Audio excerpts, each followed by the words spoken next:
January 6, 1944. High Wycombe, England. The winter air seeped through the thick walls of the 8th Air Force headquarters, its chill cutting through the quiet halls where maps and mission charts covered every inch of wall space. Major General Jimmy Doolittle, freshly appointed commander of the 8th Air Force, stood in front of Major General William Kepner's desk. Above it hung a sign that summed up the fighter command's philosophy. The first duty of 8th Air Force fighters is to bring the bombers back alive. Doolittle stared at the words for a long moment, then turned to Kepner and said softly, "That sign needs to come down. It's wrong." Within hours, a new sign replaced it, its message brutal in its simplicity. The first duty of 8th Air Force fighters is to destroy German fighters. That quiet act marked one of the most important tactical shifts of the Second World War. A single sentence that would rewrite the mathematics of aerial warfare, change the fate of thousands of airmen, and help decide the outcome of the war in Europe. For nearly a year, American bomber crews had lived through a nightmare. The daylight bombing strategy, precision strikes against German industry, had become a slow-motion massacre. On October 14, 1943, two 91 B-17s flew deep into Germany toward the ball-bearing plants at Schweinfurt. They reached the target, dropped their bombs, and turned for home. 60 bombers never made it back. 17 more were damaged beyond repair. Over 600 men were dead or missing. Lieutenant Robert Morgan, pilot of the Memphis Belle, wrote in his diary that night, "We are being slaughtered. The fighters turn back at the border and we fly on alone into hell." The problem wasn't courage, it was range. The P-38s and P-47s that escorted bombers could only go so far. As soon as they reached the limits of their fuel, they turned back, leaving the bomber streams alone over Germany to face swarms of Luftwaffe fighters. The Germans knew it and they waited. Beyond the reach of Allied escorts, German squadrons gathered, attacking in mass formations, head-on, at closing speeds of 600 miles an hour. They came armed with 30-millimeter cannons and rockets that could tear a bomber apart with one hit. In 1943, an American bomber crew's odds of surviving a 25-mission tour were barely 1 in 3. General Henry Hap Arnold, commander of the entire U.S. Army Air Forces, issued a grim warning to his generals that winter, "Unless the German Air Force is destroyed, we cannot invade Europe. Find a solution, or the bombing campaign ends." That solution arrived in the form of a fighter unlike any other. Sleek silver with a long nose and laminar flow wings, the North American P-51 Mustang. With its British Rolls-Royce Merlin engine, it could fly 1,600 miles on drop tanks, cruise faster than any German fighter, and fight at altitudes where most engines suffocated. Captain Chuck Yeager, flying with the 357th Fighter Group, described it simply: "The P-51 is faster, climbs better, and turns tighter than anything the Germans have. For the first time we can go anywhere the bombers go, and fight when we get there. But range alone would not win the air war." The problem wasn't only what the Mustangs could do, it was how they were used. Under the old doctrine, escorts stayed close to the bombers, flying tight formations around the lumbering B-17s. Their job was defensive, to stay within sight, to scare off attackers. It was an idea rooted in fear, not initiative. Doolittle saw that instantly. He wasn't a bomberman. He was a pilot, a racer, a test engineer, a man who understood speed, power, and tactical psychology. The kind of mind that could launch 16 medium bombers off the deck of an aircraft carrier bound for Tokyo and make it work. Now, facing the destruction of his bomber force, Doolittle ordered something radical. Fighters were no longer to stay close.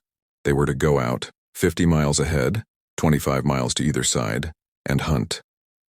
He wanted his men to take the fight to the enemy, to destroy the Luftwaffe before it ever reached the bombers. And when the bombers turned for home, the fighters were not to return with them. Instead, they would dive to low altitude and strafe airfields, trains, and fuel depots. They were to destroy the Luftwaffe not just in the air, but on the ground. Colonel Don Blakesley of the 4th Fighter Group smiled when he heard the order. "This is what we've been asking for," he told his pilots. "Freedom to hunt. We're no longer shepherds guarding sheep. We're wolves," but not everyone celebrated. Many bomber crews thought Doolittle's order was madness. "He's leaving us to die," one pilot wrote home. "They'll go off chasing Germans while we burn over the target." Still, the decision was made. Now it had to be tested. Through the first weeks of January 1944, weather kept both sides grounded. The skies over Europe were choked with snow and freezing rain. But on January 29th, the clouds cleared. More than 800 bombers took off toward Frankfurt. And for the first time, the new tactics were in play. P-51 Mustangs from the 357th Fighter Group flew far ahead of the bomber stream, spread out, searching the horizon. Near Bonn, they spotted a formation of 50 Messerschmitt 109s climbing to intercept. The Germans never saw them coming. The Mustangs dove from altitude, sunlight flashing off their wings. In less than 8 minutes, 13 German fighters were destroyed. 2 Mustangs were hit, but both made it home. The remaining German squadrons scattered and never reached the bombers. Over Cologne, Blakesley's 4th Fighter Group found another group of Focke-Wulf 190s forming up to climb. They were heavy with fuel and ammunition, Blakesley reported later. We had altitude, speed, and surprise. It was a slaughter. We destroyed 11 before the rest could escape. This is how you win a war. For the bomber crews that day, the difference was immediate. German attacks that usually began miles from the target and continued through the bomb run simply never came. A few scattered formations tried to engage, but the massed onslaughts were gone. For the first time in months, bombers reached the target and came home in force. But this was only the beginning. February 1944 would test Doolittle's strategy to the breaking point. The operation was codenamed Argument, but everyone would remember it by another name, Big Week. General Karl Spaatz designed it as a trap.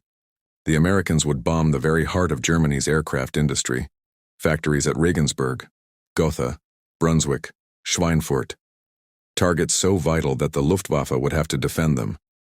The goal wasn't just destruction, it was confrontation, to force the German Air Force into open battle where superior numbers, tactics, and machines could finally crush it. February 20th, 1944. Clear skies over Germany. Over 1,000 American bombers took off from England and Italy, escorted by hundreds of fighters. It was the largest air armada in history. From below, it looked like a silver river flowing east, contrails weaving across the blue sky. German radar stations screamed warnings across the Reich. Major Erich Hartmann, Germany's leading ace with 352 victories, watched them pass overhead and understood immediately. This is not a bombing raid, he told his men. This is a fighter battle with bombers as the excuse. They want us to come up and we have no choice. The Luftwaffe scrambled everything it had, ours nearly 900 fighters.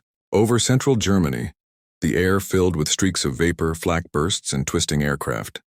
Contrails crisscrossed from 5,000 to 40,000 feet. The biggest air battle in history had begun. This time the Americans did not stay close. The Mustangs and Thunderbolts spread out across hundreds of miles, attacking anywhere German fighters appeared. In the air, taking off, landing, forming up. The Luftwaffe had no safe space left. Lieutenant Urban Drew of the 361st Fighter Group spotted a formation of Germany's new Me-262 jets, taking off near Leipzig. The jets were deadly in the air, but slow and fragile on the ground. Drew dove from 30,000 feet through bursts of flak and opened fire. The lead jet exploded before it cleared the runway. Another followed seconds later. They burn like anything else, he wrote. Catch them when they're taking off and they die like the rest. By day's end, the Americans had lost 21 bombers and 4 fighters. Terrible losses, yet astonishingly low compared to the hundreds lost in previous raids. The Luftwaffe lost over 50 fighters and 38 experienced pilots. The next day they went again. Regensburg, Brunswick, Schweinfurt, Gotha, Augsburg. Day after day, the Americans kept coming. Each time the Luftwaffe had to respond.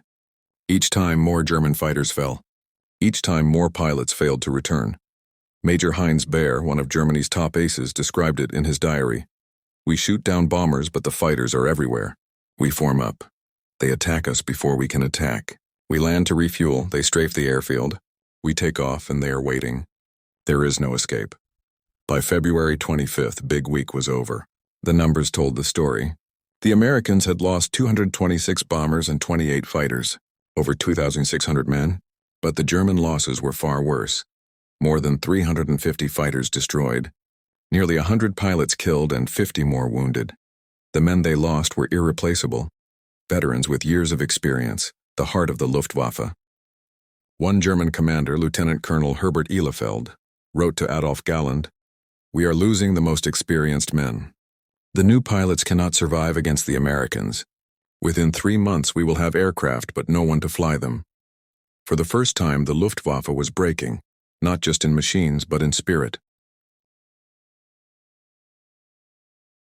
Everywhere across Germany, the skies were filled with fire and contrails. Bombers pressed on toward their targets while P-51s prowled ahead, tearing through the Luftwaffe's remaining defenses. The Germans fought with desperation, but their old confidence was gone. They were being hunted now, on their own soil. By the end of February 1944, the balance of power in the air over Europe had shifted forever, and Jimmy Doolittle's gamble, that fighters must destroy, not defend, had paid off. The Luftwaffe was bleeding to death. The bombers would soon fly over Berlin itself, and the sky, once ruled by German eagles, now belonged to the men in the silver Mustangs. March 1944. Across the skies of Europe, the war had changed. The great bomber streams still filled the air, but they no longer flew alone.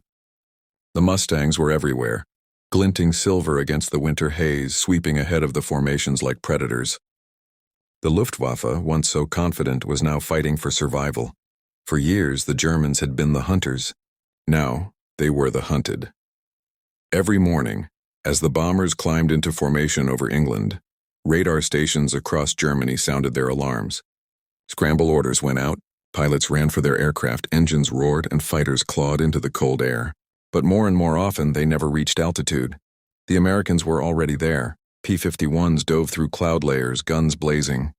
Fighters caught in takeoff burned on the runways. Maintenance crews scattered for cover as tracers tore through hangars and fuel trucks. Major Gunther Rahl, one of the Luftwaffe's top aces, described it bitterly. "We used to feel safe on our own airfields. Now nowhere is safe. They attack morning, noon, and night. Mechanics die at their posts. Pilots land to find their home field under fire." Doolittle's second directive, to destroy the Luftwaffe on the ground while it was taking fully effect, every returning fighter group now carried out low-level strafing attacks on airfields, trains, and convoys. It wasn't glamorous work. It was brutal, dangerous, and often deadly, but it was devastatingly effective. Fuel depots exploded. Runways burned. Repair crews were wiped out. Airfields that had once sent squadrons of fighters into the air now struggled to launch even a handful of planes. On March 6, 1944, Doolittle unleashed the boldest mission yet, the first daylight raid on Berlin itself. 730 bombers, escorted by 800 fighters, crossed into German airspace under crystal-clear skies. The symbolism was unmistakable. For years, the German capital had seemed untouchable. Now, American bombers were coming straight for it. The Luftwaffe responded with everything it had left. Over 150 German fighters took off to defend Berlin. The air battle that followed stretched across hundreds of miles, a swirling chaos of vapor trails, tracer fire, and black flak bursts. When it was over, the Americans had lost 69 bombers and 11 fighters, but the Germans had lost 160 aircraft destroyed and another 50 damaged beyond repair. 70 experienced fighter pilots were dead or wounded. Captain Johannes Wiese, a veteran group commander, wrote in his log that evening, "Today I watched the German fighter arm die. We threw everything against them and it was not enough. Their losses are temporary. Ours are permanent. The war is lost." He was right. Between January and May 1944, the Luftwaffe lost over 1,000 fighter pilots killed, wounded, or missing. That was nearly 1/4 of all trained fighter pilots left in Germany. And the men they lost were not rookies. They were the best. Aces, instructors, squadron leaders.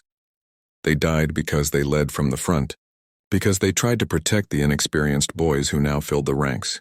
Boys who had been given barely 110 hours of flight training before being thrown into combat.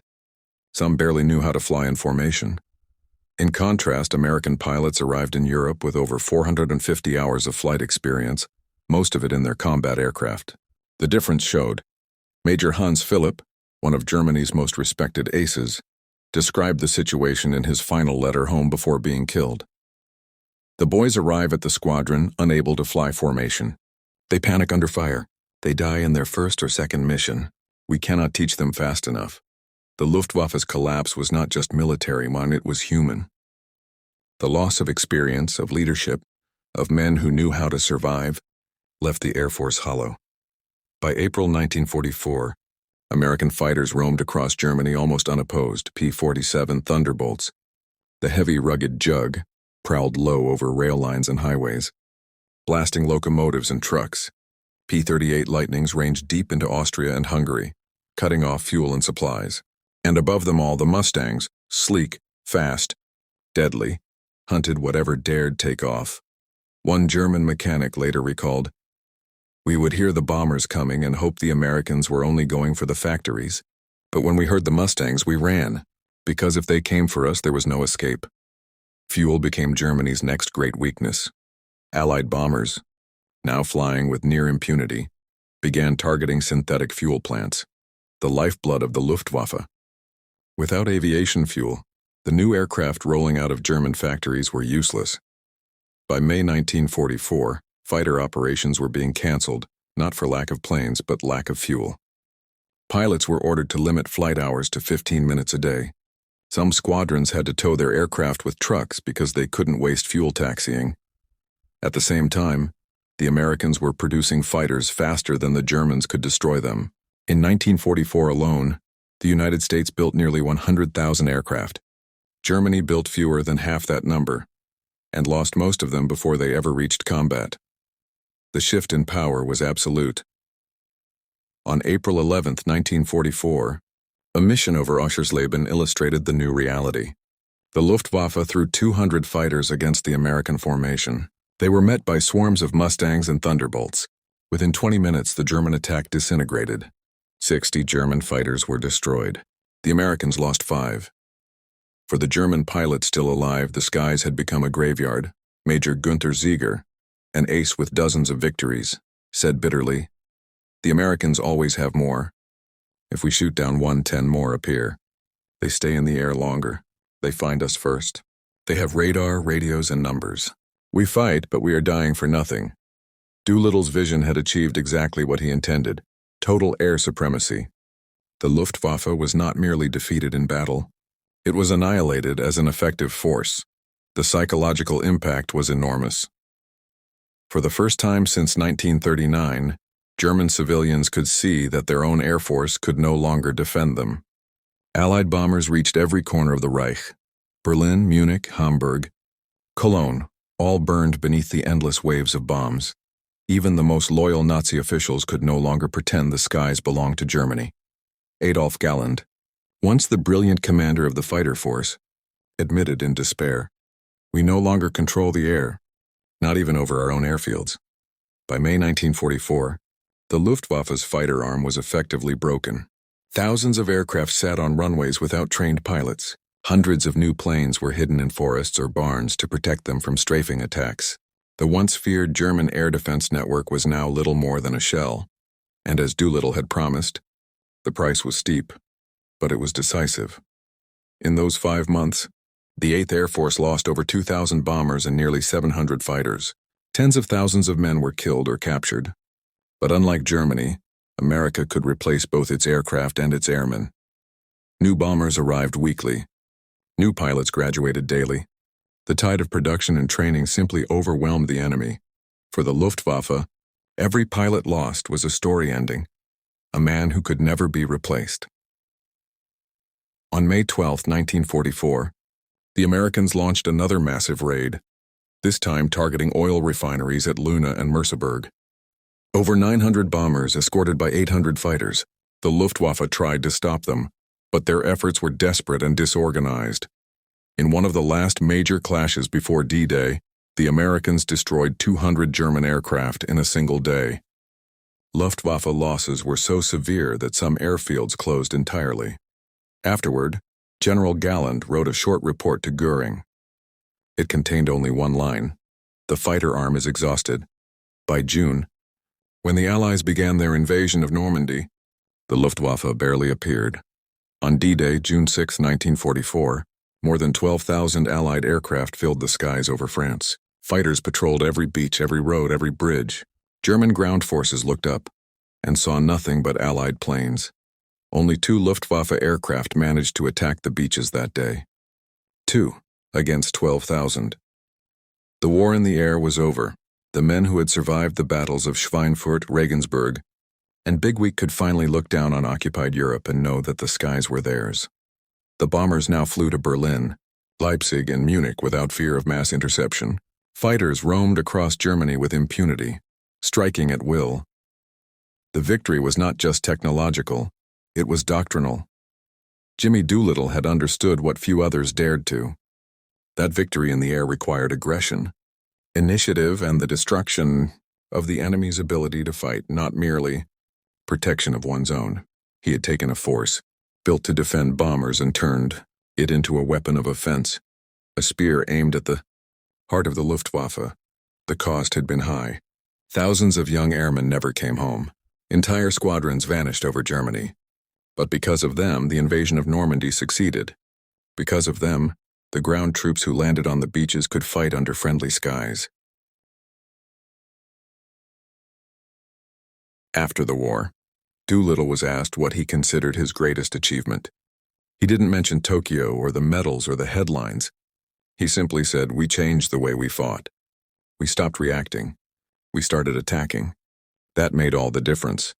By the summer of 1944, the Luftwaffe, once the pride of the Reich, the symbol of German power, was a shadow. Its pilots were gone, its fuel exhausted, its planes destroyed or grounded. The skies that had once belonged to Germany now roared with the sound of American engines. The long war in the air had ended, not with a single battle, but with a relentless, calculated campaign of destruction. And above the shattered airfields, above the smoking ruins of the Reich, silver Mustangs still circled, the hunters of the sky, guardians of a victory won not by chance but by design.